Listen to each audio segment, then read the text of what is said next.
Hello guys, this is Manish Saini and you are watching Sankalp academy. आज हम बात करने वाले हैं अपने करंट अफेयर के बारे में। और जो ये है 1 से 10 जुलाई के बीच ये करंट अफेयर है। और हम समाचारों में क्या क्या रहा है, कौन कौन सी चीज़ न्यूज़ में रही है, वो सब बातों पर यहाँ पर चर्चा करने वाले हैं। आप हमें टेलीग्राम पर भी ज्वाइन कर सकते हैं। टेलीग्राम पर जो हमारा चैनल है वह संकल्प अकेडमी के नाम से ही वहाँ पर उपलब्ध है।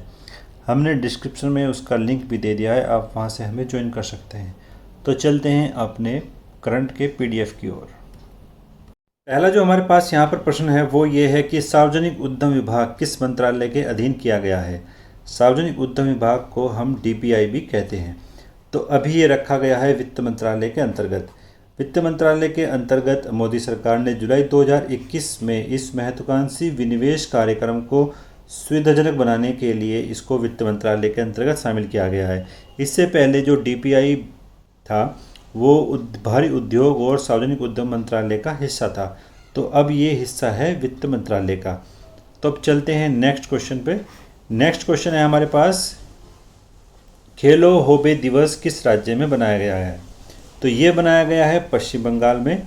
पश्चिम बंगाल में इस दिवस की शुरुआत की गई है, जो पश्चिम बंगाल राज्य में मनाया गया है। पश्चिम बंगाल की मुख्यमंत्री ममता बनर्जी ने 6 जुलाई 2021 को विधानसभा में कहा कि खेलो होबे को लोगों ने सराहा है, इसलिए हम खेलो होबे दिवस बनाएंगे। तो 6 जुलाई को खेलो होबे दिवस बनाया जाता है, जो पश्चिम बंगाल के द्वारा बनाया गया है। नेक्स्ट क्वेश्चन चलते हैं। नेक्स्ट क्वेश्चन है हमारे पास, वन स्टॉप सेंटर योजना कब लागू की गई। तो वन स्टॉप सेंटर योजना जो लागू की गई थी वो की गई है 1 अप्रैल 2015 में। वन स्टॉप सेंटर योजना 1 अप्रैल 2015 में लागू की गई है। और इसके तहत जो घरेलू हिंसा झेल रही महिलाएं, बलात्कार, लैंगिक हिंसा, घरेलू हिंसा, ट्रैफिकिंग, दहेज संबंधी हिंसा का समर्थन करने के लिए लागू की गई है। और यह योजना महिला एवं बाल विकास मंत्रालय ने तैयार की गई है। इसी योजना को हम सखी नाम से भी जानते हैं।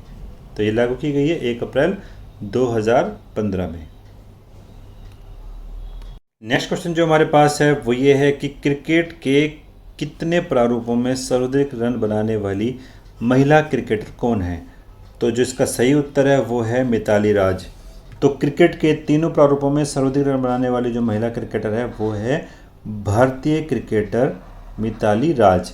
तो भारतीय महिला क्रिकेट की कप्तान है मिताली राज ने यह इतिहास 3 जुलाई 2021 को रचा। और उन्होंने यह जो उपलब्धि प्राप्त की है इंग्लैंड के खिलाफ तीसरे वनडे में हासिल की है, जो अभी इंडिया और इंग्लैंड के बीच श्रृंखला चल रही है। तो उसी श्रृंखला में यह उपलब्धि उन्होंने हासिल की है। नेक्स्ट चलते हैं। नेक्स्ट क्वेश्चन है हमारे पास, आकाशवाणी के महानिदेशक कौन हैं। तो आकाशवाणी के जो महानिदेशक हैं वो है एन वेणुधर रेड्डी। तो एन वेणुधर रेड्डी जो है आकाशवाणी के महानिदेशक हैं। नेक्स्ट क्वेश्चन है हमारे पास, टेस्ट का नंबर 1 बैट्समैन कौन है। तो टेस्ट मैच का यहाँ पर नंबर 1 जो बैट्समैन है वो है Kane Williamson. Kane Williamson number 1 batsman चुने गए हैं टेस्ट मैच के लिए। ये न्यूजीलैंड के कप्तान हैं और इन्होंने 901 अंकों के साथ यह उपलब्धि को हासिल किया है। और 1 जुलाई 2021 को फिर से दुनिया के नंबर 1 टेस्ट मैच बल्लेबाज बन गए हैं।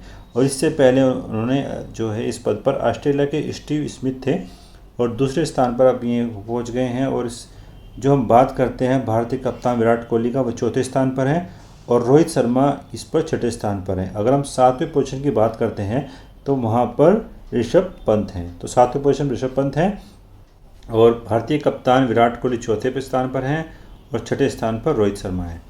नेक्स्ट चलते हैं हम क्वेश्चन के पास। नेक्स्ट क्वेश्चन है हमारे पास, अमेरिका के नए राजदूत कौन है भारत में। तो भारत में अमेरिका के नए राजदूत कौन है। तो सही उत्तर जो है इसका वो है अतुल कश्यप। अतुल कश्यप भारत में अमेरिका के नए राजदूत हैं। अगर हम यहाँ पर डिटेल में बात करते हैं तो नए राजदूत चुने गए हैं अतुल कश्यप। और अमेरिका की जो बाइडेन सरकार ने 29 जून 2021 को इन्हें चार्ज d'affaires यानी अंतरिम राजदूत पद पर नियुक्त किया है। नेक्स्ट क्वेश्चन चलते हैं हम। नेक्स्ट क्वेश्चन है हमारे पास, उत्तर प्रदेश अल्पसंख्यक आयोग के अध्यक्ष कौन नियुक्त किए गए हैं। तो वो नियुक्त किए गए हैं अशफाक शेफी। अशफाक शेफी ने उत्तर प्रदेश अल्पसंख्यक आयोग के पद को विराजमान किया है। अगर हम बात करते हैं ये आगरा के अशफाक सैफी ने 28 जून 2021 को नए पद के रूप में लखनऊ में पद ग्रहण ज्वाइन किया है। तो अगर हम बात करते हैं सैफी जी की, तो सैफी जो है संघ से जुड़े हुए हैं और संघ के प्रचारक के तौर पर भी इन्होंने काफ़ी काम किया है। नेक्स्ट क्वेश्चन चलते हैं हम। नेक्स्ट क्वेश्चन है हमारे पास, अटॉर्नी जनरल ऑफ इंडिया 2021 कौन चुने गए हैं? तो वो चुने गए हैं के वेणुगोपाल। अगर हम बात करते हैं अटॉर्नी जनरल ऑफ इंडिया, यहाँ पर हैं के वेणुगोपाल। तो केंद्र सरकार ने अटॉर्नी जनरल वेणुगोपाल राय को 29 जून 2021 को 1 वर्ष का और सेवा विस्तार दिया है। तो इनका कार्यकाल अभी समाप्त हो रहा था, तो 1 वर्ष के सेवा विस्तार के बाद ये 30 जून 2022 तक अपने पद पर रहेंगे। नेक्स्ट क्वेश्चन चलते हैं। नेक्स्ट क्वेश्चन है हमारे पास, कोरोना वैक्सीन की सर्वाधिक डोज देने वाला कौन सा देश है पूरे विश्व में? तो कोरोना वैक्सीन की सर्वाधिक डोज देने वाला जो देश बन गया है वो है भारत। भारत सर्वाधिक डोज देने वाला देश बन गया है। 27 जून 2021 की सुबह 7 बजे तक भारत ने कोरोना वैक्सीन की कुल 32.36 करोड़ डोज जो है दे दी थी, और अमेरिका ने अब तक 32.33 करोड़ डोज जो है दी है, और इसके साथ वह दूसरे स्थान पर है। तो पहले स्थान पर यहाँ पर भारत है और दूसरे स्थान पर यूएसए है। नेक्स्ट क्वेश्चन चलते हैं। नेक्स्ट क्वेश्चन है हमारे पास, 5वां नागार्जुन स्मृति सम्मान किसको दिया गया है? तो ये यहाँ पर दिया गया है कवि ज्ञानेंद्र पति को। तो उसका जो सही उत्तर है वो है बी, कवि ज्ञानेंद्र पति को यह है पुरस्कार दिया गया है, और अपनी अनूठी काव्य भाषा में रचनात्मक प्रतिरोध के लिए इनको यह पुरस्कार दिया गया है। इन्होंने निराला, नागार्जुन, मुक्तिबोध की काव्य संवेदना का विस्तार देने वाले कवि के रूप में भी हम जानते हैं। नेक्स्ट क्वेश्चन चलते हैं। नेक्स्ट क्वेश्चन है हमारे पास, नावों के लिए भारत का पहला सीएनजी स्टेशन कहाँ पर स्थापित किया गया है? तो नावों के लिए भारत का पहला सीएनजी स्टेशन स्थापित किया गया है वाराणसी में। तो वाराणसी के खड़किया घाट पर यह स्थापित किया गया है। और हम बात करते हैं पायलट प्रोजेक्ट के तौर पर गेल इंडिया लिमिटेड ने अस्थायी सीएनजी स्टेशन यहाँ पर बनाया है।